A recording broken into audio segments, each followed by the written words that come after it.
deyəsən o kitablara dalı bu dünyanı unutmuşsan Məhəmməd. Mən sənə Şirazın ən şirin şərablarını, ən gözəl bağlarını təklif etdim. Sən isə özünü bu qaranlıq rəhblərin arasına həbs etmişsən.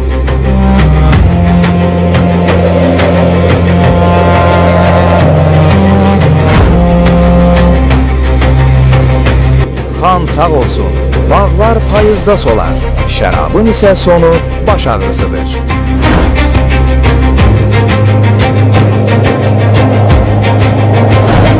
Lakin bu səhifələrdə solmayan bir dünya var. Mən burada keçmişin səhvlərini və gələcəyin zərurətini öyrənirəm.